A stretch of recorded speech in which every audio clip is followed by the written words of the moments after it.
arms lift, arms lift, arms lift, arms lift, arms lift, arms lift, arms lift, arms lift. I hadn't told anyone the phrasing. I had not told anyone about the Purple Hearts. I watched her drive off, small taillights blinking at the turn, and I stood there so long the automatic doors sighed open and shut behind me twice like they were trying to breathe for me. I looked up the Dayton incident after my shift. Our reports are not centralized the way people think they are. Someone would have a slip of paper in a locked drawer. Someone would have a memo with the fat black marker letters of a resolution. I found nothing. Not a note, not a line item, not a line break that looked like it wanted to be populated but never was. Somewhere in my chest, a piece that keeps time for me got out of step. I started to wonder if our store had answered a page cast off into the nothing between building. Or if our speakers sometimes play other rooms' memories the way a shell will play the ocean in miniature, even when the sea is miles away. I don't have an ending for this one either. The child from that night, if there ever was a child that night, is either a person who grew up and forgot the way the world held its breath for her, or she is a shape constructed out of the ordinary things a winter makes: jackets, shoes, the bright workplace habit of saying procedures out loud to keep your nerves from turning into static. What stuck to me wasn't fear in a capital letter way. It was something smaller and more needling. When the tone sounds now, I don't just listen to the words. I listen for the shape of the breath between them, because once you hear a store speak like that when no one is supposed to be speaking, you can't unlearn where the voice lives. Seasonal had that half-built, half-forsaken look it gets between resets. Cardboard trees leaned against each other like drunks, plastic deer with wires for spines, end caps that smelled like cinnamon broom and cool paraffin from boxed candles. 2 bay lights in that pocket had been out for a week while we waited for maintenance to swap ballasts, so the aisle felt like twilight even at noon. Donna called it the gloaming and refused to face it alone. "Stay where it's bright," she said, flicking her chin toward the holiday lead that had their own cranky glow. I'd heard the phrase before. People said it to each other when the power flickered, when the weather turned, when some part of the store was an inch darker than it should be. I knew "stay where it's bright" as a line from a person I never actually met. His photo hangs in the break room, the one the night shift cleaned once a month with a kind of reverence that looked like boredom to anyone who didn't understand. Harlan, older square shoulders under the old Spark Star vest they retired years ago, the kind with a pin that caught the light and a stitched name patch he'd worn soft along the edge. He died 5 years before I started. The frame sits at the end of the bulletin board by the birthdays and the clumsy potluck signups, a little tilted because the court gives up on holding anything heavy. In the photo, he's smiling with his whole face, not just the part people aim at customers.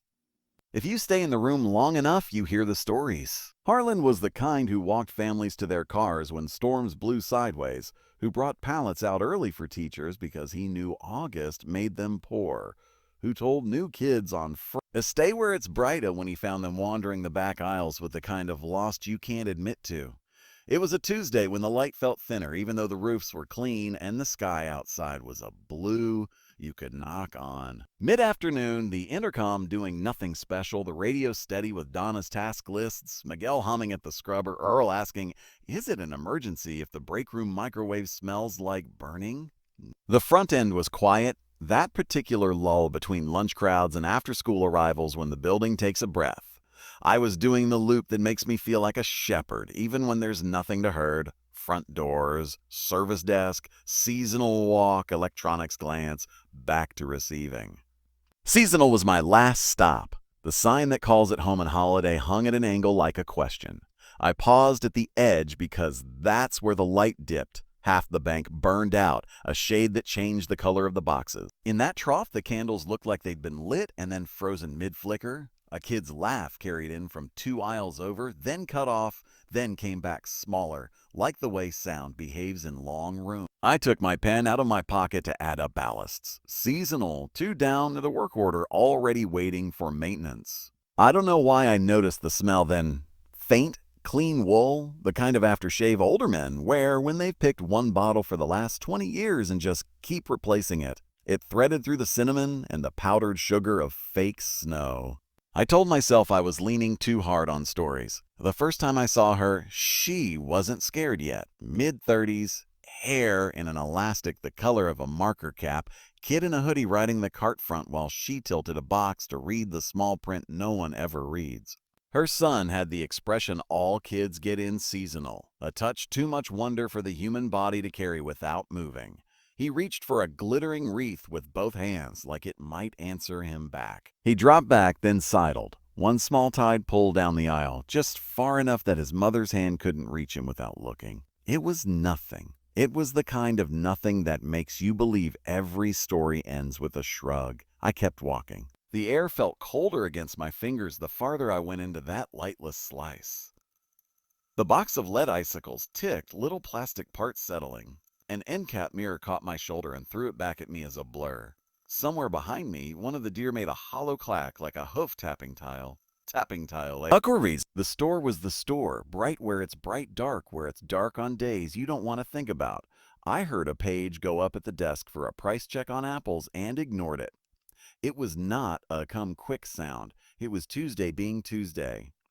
I was almost past seasonal when the woman's voice carried, too light to be alarmed, too shaped to be casual. "Excuse me," she said to someone whose answer I did not hear.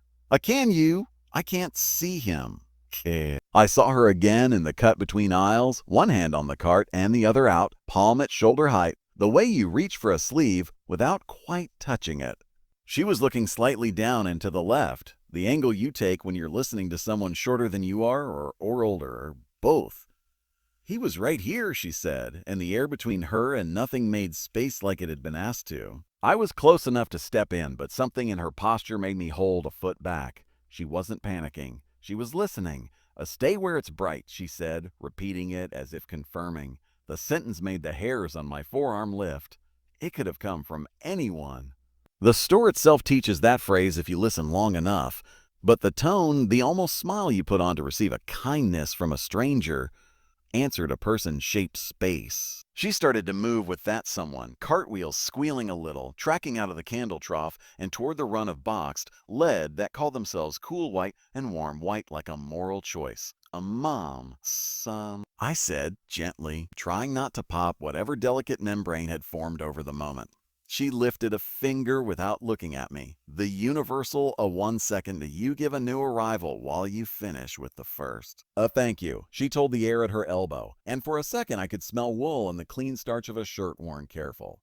"I didn't even see him slide away," she said, and then louder, over her shoulder, "Ely, Allie." A boy's head appeared 2 aisles down under a canopy of demo lights, a halo of lead that made kids look like photographs of themselves. He wasn't crying. He was concentrating, brow pulled in the way he might when working at something like puzzles. He was standing exactly where the brightness was ridiculous, beams bouncing off foil packaging, the air so illuminated it felt thick. He lifted his sneaker to stomp, and the sole twitched purple hearts in 3 slow blinks. "I was trying to make the lights do the thing," he told no one.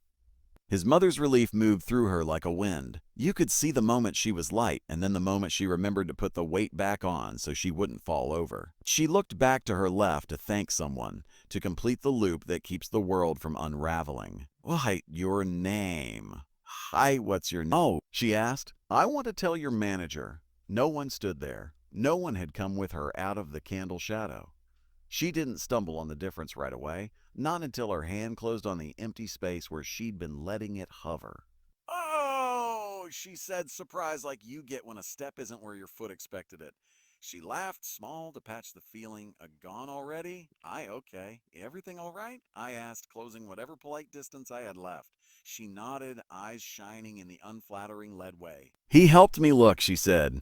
"Older gentleman, neat hair, the vest with the star." She tapped her own chest where a name patch might ride. He said, "Stay where it's bright, ma'am. He'll come to it." He was right. She bent reflexively to check her boy's shoes. Maybe because we all want to touch something when an idea gets too big in our hands. My mouth went to a line it knows. "I'd love to get his name and make sure he's recognized," I said, and both of us glanced around for someone who fit.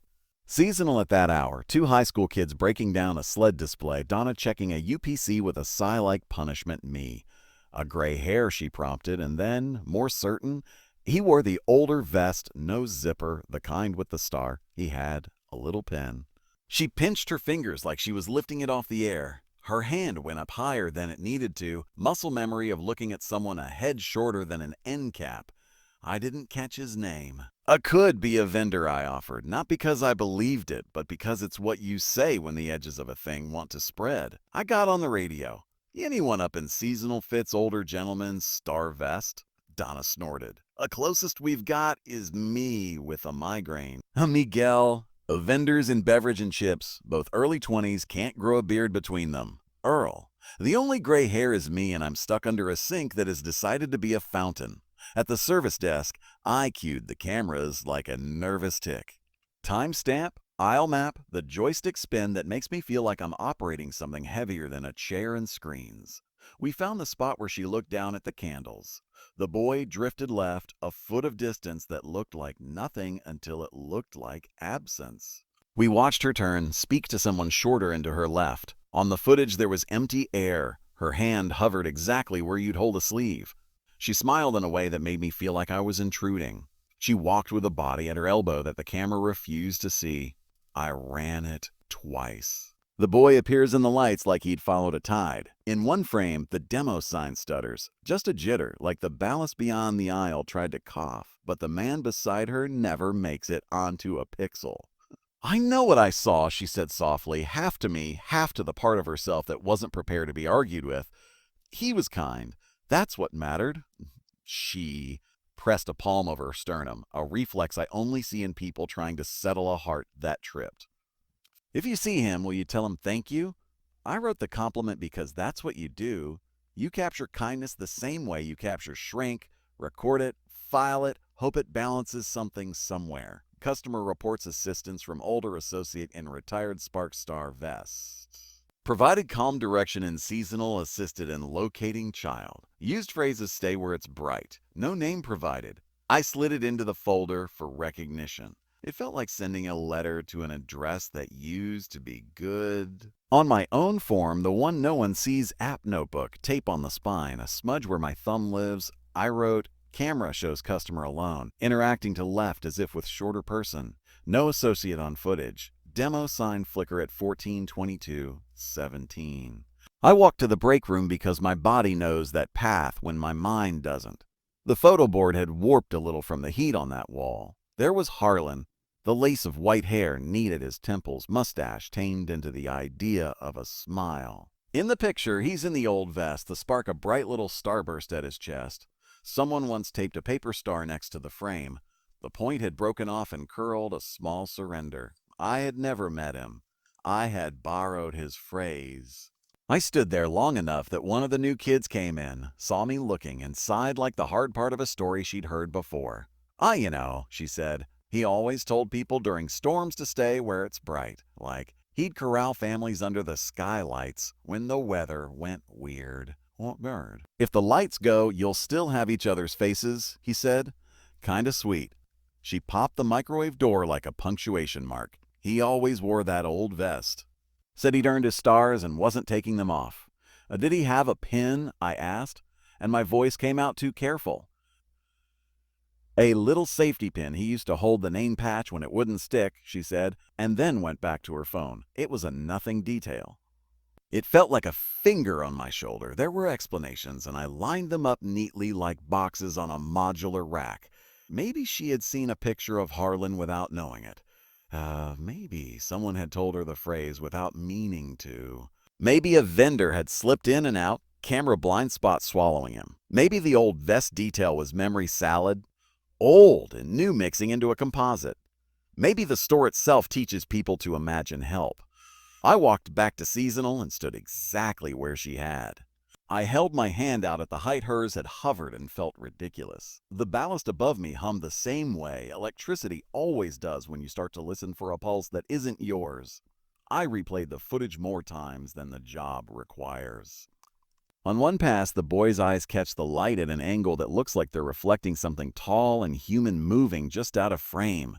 It could be the glitter on an oversized bow. It could be anything. The part of me that polices coincidence hated the thought that I was making him look at someone I wanted to be there.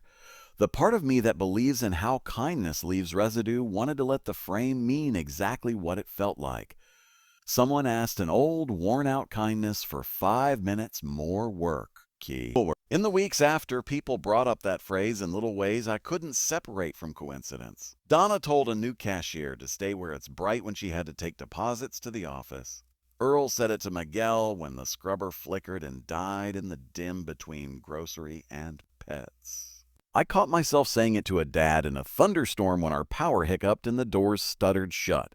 The words tasted like something I'd borrowed from a mouth I'd never stand next to. I didn't like how easy it was to use them, as if a sentence could be contagious. I didn't go looking for ghosts. That's not what this job is, no matter what people want to make of night work and cameras. But I started keeping track of ways. The store seemed to have a memory longer than the people in it. Who we are gets pinned to cork and forgotten. The building keeps what it wants. The building keeps what it wants. Asen. A boy's shoes throw purple hearts on tile and lead him to brightness. A mother thanks the air beside her. A kindness persists in a place built for transactions. It should be comforting. It was a little. The problem with believing one good thing stays is wondering what else does. If a sentence can carry forward on its own, maybe other things can travel that way too. Things said in fear, in anger, in the low voice you use when you don't want to wake the aisles. I still don't have an answer. I have a compliment slip with no name and a still frame of a woman turning her head to smile at someone. The camera refused to invite in. I have a phrase that won't go stale. I have the little prickle on my arms every time I walk past that dark semen, seasonal and smell. For a moment, clean wool where there shouldn't be any smell at all. I stood very close to the machine and listened, although I couldn't have told you what I was listening for. A freight cart rattled somewhere in consumables. The scrubber pushed a lemon fog through the air. The chime came again, identical, like pressing the same button twice. Order ready for pickup, the voice said, patient in the way you decide to be patient with things that are not anyone's fault. EAM 009642. I wrote the sequence down. Timestamp, words, the number, 009642. The zeros felt like a shape I had seen on carbon copies. Pad a thing to fit the field. It didn't mean anything then. It was just a string. I looked at the unplugged cord, and the unplugged cord looked back at me like it was tired of being accused. The chime didn't come again that night. I convinced myself I'd caught the tail of another store's test page floating through some brand of corporate plumbing. I wanted the leak to live somewhere I could call about. The next morning, before I left, I put a sticky note on the vendor's number with the single question, any chance an offline unit can still announce? And imagine the tech on the other end laughing and typing a no into an email I could file under promptly denied. The second night, the number repeated, the same tone, same cadence, a 009642. It pulled my attention like someone saying my name. I started keeping count without admitting to myself that's what I was doing. By the time the floor felt the first honest thaw of spring, the tower had found a place in my nerves. It didn't speak every night. It didn't even speak on any predictable schedule, which would have at least given me the mercy of a dread I could plan around. It liked 3 in the morning the way everything else liked 3 in the morning. It also liked the hour just after the open when the store's day lungs fill for the first time. Carts squeaking with that early morning frankness, people coming in still wearing the shape of their pillows on their faces. The tower had been quiet for a week when he showed up, windbreaker too thin for the wind, a return in a plastic bag clutched like he was afraid it would slide out if he loosened his grip. Oh, we can do the return and you'll be all set, I heard the front-end supervisor tell him, and even from 3 people back I could hear the way his yes wasn't a full yes. He kept looking past her shoulder at something, the way people who are new in town check the corners of rooms for exits. You notice these little things after enough hours in a place where people bring their small private emergencies and try to behave like none of it is spilling over the edges. The chime came while he was digging for his receipt. It was the same tone, round and unfussed. I felt something in me stand, even sitting, ears pricked in a way that made me feel ridiculous. The voice that followed carried a precision I haven't heard in any of our day voices, not because people don't try, but because our system eats pronunciations for breakfast. Oh, this voice never gets its tongue caught on anything. It said clearly with three names that joined together in a rhythm that didn't want to let go, order ready for pickup. Lillian, Carter, Klein. The windbreaker man stopped moving. The plastic bag made that soft grocery crackle when his fist tightened. He looked at the tower and then up at the ceiling speaker and then over his shoulder like he suspected a friend was playing an unfunny joke. Our store doesn't page full names. None of ours do. Not for orders, not for anything. It's one of those policies you don't even need a laminated page for because saying it out loud sounds ridiculous. I looked at the service desk handset anyway, as if it could be sitting there guilty. Donna was there facing the opening duties, pen working through the count with the meanness required to not miss a bill. She didn't look up. Her body didn't register the page like it belonged to us. Did you? He asked her, and the question stuck. He didn't know how to finish it. Did you just say her name? Did you know we were standing here? Did you mean to reach straight into my chest through my ears? He didn't ask any of it. He didn't have to. He didn't have to. Every one of those questions is a shape your face makes by itself. I didn't page, Donna said, looking at me like I might have. I hadn't. My thumb went to the radio and found the talk button out of habit and then let go before I made a noise I couldn't take back. The voice repeated as if to instruct a person who had walked in just in time to miss it the first time. Order ready for pickup. Carter Klein, Lillian. The switch to last first tore something open in me because that's how it would appear on a manifest. That's how the tower, when it worked, displayed the world. Last names leading, making people into inventory that could be filed. The lit halide stayed dead. The screen stayed dark. The unplugged cord stayed bald at the tower's heel like a sleeping tail. The origin of the sound was everywhere at once. He didn't move until the second announcement finished. Then he set the return on the counter and placed his hand flat, as if he needed the counter to confirm it was still attached to the rest of the world. That's my wife's name, he said to no one and everyone. He didn't say was. He didn't say she died. He didn't have to. Some sentences show you the rest in the way they refuse to breathe fully. That's her name. No one says it. Right. They always leave the hyphen off. They make her middle name sound like a question. He touched the edge of the counter twice like that might ground him. I haven't heard it right in months. Donna is good at being a person in hard places. She didn't ask anything stupid. She didn't ask, did she have an order? She said what anyone kind says when they know the answer isn't the point. I'm sorry, she told him. The apology wasn't for the page, or the grief, or the way names turn into artifacts. It was just sorry. Full stop. He nodded once without looking at her and then turned to the tower like a door he had decided to open in a hallway that didn't have any L. I stepped in the way I always do when something refuses to be ordinary and still wants to be handled. We didn't make that page, I said. Our tower's offline. Your wife's name, I don't know how you heard it here. He smiled like he understood I was telling the truth and that the truth had made him feel worse. She used to do grocery pickup, he said, eyes on the dead halo like he could coax it to life. She liked the text. Your order is ready, even when the bananas were green and the eggs were regret. She liked the way it felt like someone was waiting for us. He breathed in and then out, a measured exhale that had a tally in it. Can you tell your person, whatever voice that is, that she has bad timing, he said, and the joke didn't have any air under it. The chime didn't come again. It had made its announcement polite as ever and gone quiet like a hand being withdrawn after your fingers had already met it. He did the return. He left. He didn't take a receipt. He forgot it entirely, like some other ledger had been forced open and made room for nothing else. I stayed after the open like you stay after a conversation you can't quite leave even when there's nothing left to say.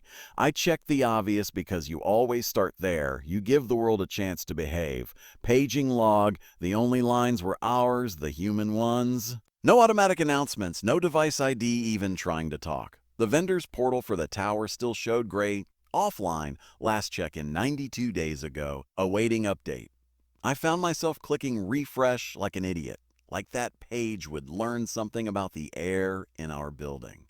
I pulled the tower away from the wall with the help of a junior who looked at me like moving a dead animal might wake it. We tested the outlet. We plugged it in. The halo woke for a second, a shy flat blue that made the machine look embarrassed to be seen.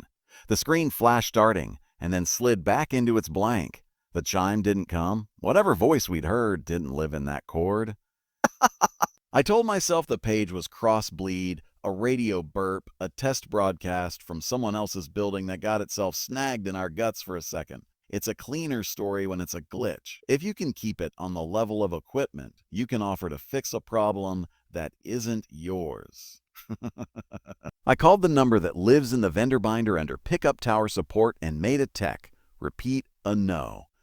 It couldn't have been your unit 3 different ways, so I could file the phrases as a kind of ritual. When I asked if any system anywhere had paged a full name with a hyphen in our metro that morning, the tech made the small human sound people make when a question doesn't fit the grocery basket they brought to work that day. "We don't use full names on voice anywhere," she said. Not since 2018. She said it like a date you say out loud to prove you've said it before. I went looking for something older to blame. In claims behind a broken humidifier that sweats rust no matter who fixes it, there's a banker's box labeled layaway closed with a year that doesn't belong to this decade. I don't know why I opened it. Maybe I wanted to stick my hands into paper that had resolved and pull out an answer that had learned how to be a past. The envelopes inside smelled like old printer ink and receipts carried in winter coats. Carbon copies in that blue that looks like it might stain your fingers.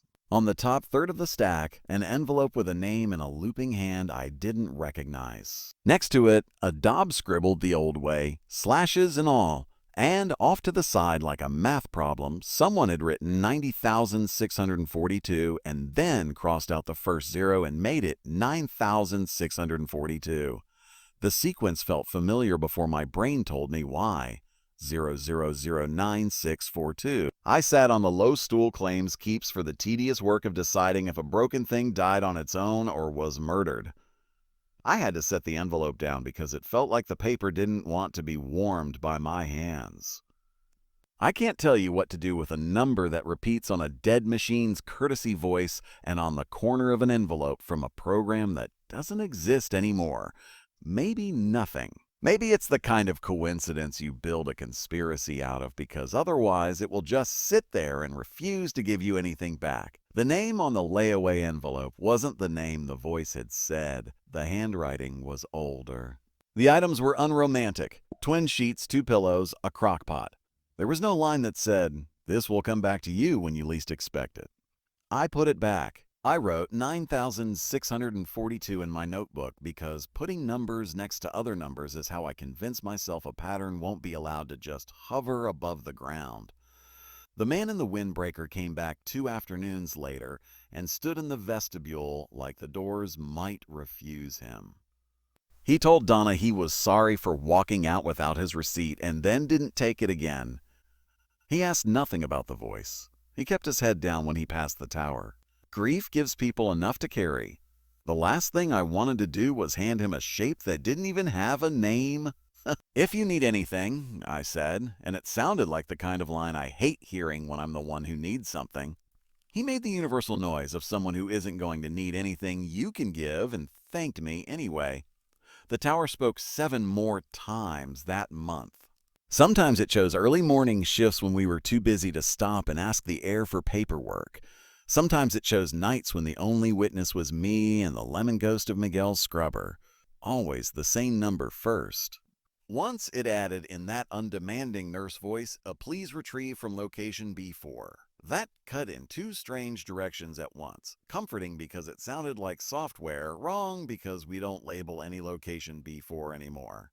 We changed the grid 3 resets ago. I checked anyway. In the old planogram map I keep in the file drawer for whatever makes me believe continuity exists. B4 would have been a wire rack we used to keep odd-sized online orders on. It's a blank wall now. I started noticing how many places in the building hold the word ready. Stickers on totes. Headers on manifests. Small green dots and software that blink when a person becomes a package, ready as a strange promise when a voice says a name of someone who is not coming to the counter. I don't mean that disrespectfully. I mean it the way a person means anything when they have spent too long listening to noises that don't belong to anyone's mouth. The part of me that keeps ledger watched my own hand write, again and again, 9,642. The part of me that isn't allowed on any report wondered if the pickup area had become a little altar to the category of things we wait for and never get. Names called, orders placed, goodbyes we meant to make more graceful. The vendor finally came and swapped the board. The tower woke like a person coming out of anesthesia, saying nothing useful and blinking in a way that made me wish I hadn't asked it to try. We plugged it back in. It said hello in a font that has never looked like a greeting. The chime didn't repeat that day or the next. For a week, the world behaved, and then at 3:11 a.m. In a store that had been too quiet for too long, a tone you could mistake for an elevator changed the shape of the air between the aisles. Order ready for pickup, the voice said, unhurried and mercilessly polite. 009642. It did not say cancel. It never has. I don't know what that means or if it means anything. I only know the sound lives somewhere I can't unplug. When I leave my apartment now, if my microwave beeps a certain way, I have to tell myself out loud, there is no tower here. The dog 2 floors down barks like he knows I'm lying. I'm careful with names when I'm near that machine. I say them whole in my head before I hand them to a counter, like I'm making sure I'm ready to hear them back. I don't want the store to say anything I'm not prepared to carry. I'm done. The claims cage always felt older than the rest of the store, like a storage unit in the belly of something newer and brighter. Chain link walls, a padlock you had to coax, fluorescent tubes that made everyone's skin look like paper. It smelled like a precise cocktail of detergent, rubber bands, wet cardboard, and the sugar rot of broken candy returned by people who ate half and decided to ask for the other half back. You learn the grammar of the place fast. Salvage here, RTV there, effective meaning anything from cracked screen to someone didn't read the manual. Every box had a purpose, even if the purpose was a shrug. The ones that mattered to me lived along the back row. Found property. Box 12 was wallets and keys. Box 13 was phones. Box 19 was for the odd ones, the items no one knew where to pin. You could tell what kind of month we were having by how full 19 was. Rita, our claims lead, wrote her numbers in a way that told you she chewed on the cap while she did it. A box 19, she said, tapping the cardboard with her marker. A customer at returns dropped this like it burned. She'd clipped a note to the lid in thick block letters. Not mine. The lid flapped with the draft from receiving, and I could see a hand strap and a lens peeking through. A camcorder, older silver with the soft bruised look plastic gets when it's been in other people's hands for a long time. Sony stamped on the side, a little green sticker near the hinge that said Night Shot like it had its own plan for darkness. No return tag, no warranty exchange, no receipt. Just a thing in a box with a note that wanted to keep its distance. The woman who turned it over hadn't made trouble. She was the kind you see 100 times and remember as a shape. Maybe 40, sensible shoes, the careful purse of someone who has decided not to cry in public. Well, this isn't mine, she told the returns associate, and the word mine came out like she wanted it to do more work than it usually does. It was in my trunk. We haven't owned a camera like this since my son was little. She didn't accuse us of putting it there. She didn't accuse anyone. She looked at it with the uncomfortable tenderness people save for objects that might be a message. I don't want to take it home. Found property runs through app. You log it and you lock it. You look for a name if there's a place to look that doesn't feel like prying. You don't dig.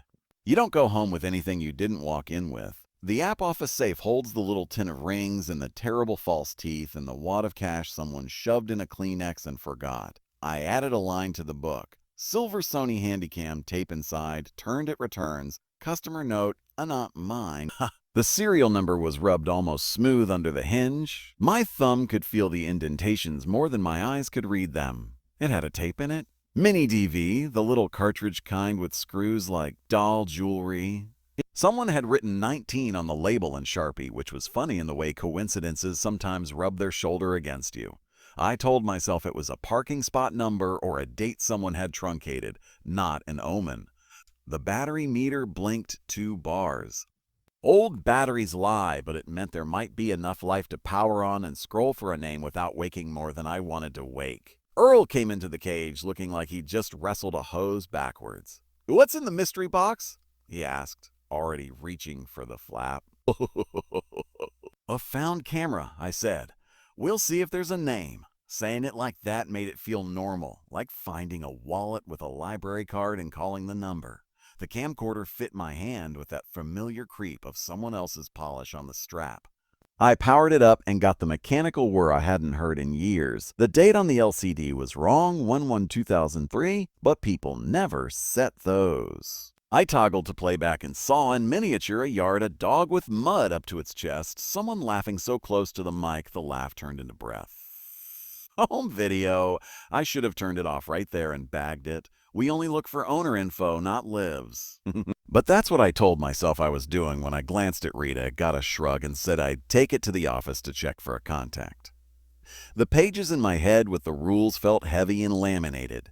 I stacked them neatly and put the strap around my hand. In the office, the monitors made their usual nine-eyed stare. The DVR fan ticked a little, a tired cricket in a hot room. I dug the RCA cable from the drawer where we keep things almost no one asks for anymore, and made the little color match. Yellow to yellow, white to white, red to red to red. The picture came up fuzz soft on the top left screen. A birthday cake crowded the frame with a child's name and icing I didn't try to read. A woman's voice said, "Tilt it up, tilt it up, tilt it up." I kept the volume low, barely above the quiet hum that makes a room feel occupied. I didn't plan to see our store. I didn't plan anything besides the decent human thing of maybe finding a phone number in the first 2 minutes. The yard wobbled to black for a second the way tapes do when a camera is turned off without ceremony and then back on. The next image was floor, tile, round pattern, a dark rectangle that resolves as a vestibule mat when you've looked at it enough nights. The edge of our cart corral, the blue, uneven stitching in the mat that I've tripped over in my head 100 times. My hand moved by itself to pause the tape. The motor whined, then settled. Rita had followed me, curiosity beating out policy for both of us. "Is that?" she asked. I played it again so there'd be no room to doubt the vestibule on a night that wasn't any particular night. The wind ghosted the outer doors and made them buck just enough to register as a muscle twitch in the glass. The timestamp at the bottom of the picture was its own untrustworthy animal, 2:36:48. But it bit down on a memory I have from a storm night when the power hiccuped and we did everything by flashlight. I told myself the date overlay meant nothing, the way it means nothing on every home movie you've ever found in a drawer. My fingers had gone cold around the plastic strap anyway. We looked at each other and did the exchange people do when the rule book in your head and the animal in your spine have different votes. "Owner info?" I said, like that could keep me inside a line. We'll just see if there's a name at the start or the end. Rita nodded, leaving the door open with her foot the way people do when they're not sure how long they want to be in a room. I hit play. The tape murmured forward, the servo sounds small and faithful. The vestibule stayed a vestibule and then didn't. The picture walked inside. It moved like a person. That's what got me first. Not a glide like a dolly, not the fixed stare of a camera left on a shelf. It breathed in tiny handshakes, the rhythm of each step traveling up into the lens in a way no professional would keep in a shot and every parent filming a school play does. A frame of the floor, a long white boot scuff I'd buffed off 1,000 times with my shoe. Then up, end cap row, the world's smaller and night shots green. The camera found the seam between home and seasonal like it knew the geography of our aisles the way your body knows where furniture is in the dark. Then I heard rain, not a polite tapping, hard rain that made noise on the roof like hand claps. Somewhere in the background, a chirp like the UPS units in electronics do when the power fails. It put my memory in a vice. Rita made a noise that wasn't quite a word. "This was that storm," she said, even though the tape had given us nothing that an outside person would name. "That night sits on all of us here like a buried tin." The lights went to egress only, long, thin strands of emergency fixtures making the store into a map with lines instead of rooms. Our cameras ate the outage and blinked back to life 30 minutes later like goldfish after a reset. We did the rounds with Maglights radios talking to radios like people yelling across water. No customers. Doors secure. It was a clean event on paper.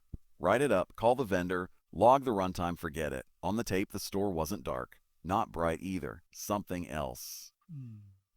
That acid green you get when Night Shot pours its own light. It made reflective tape shout. It made every label glow a sick little halo. You could see far too far, in a way that felt wrong because it was a kind of seeing we didn't have access to that night.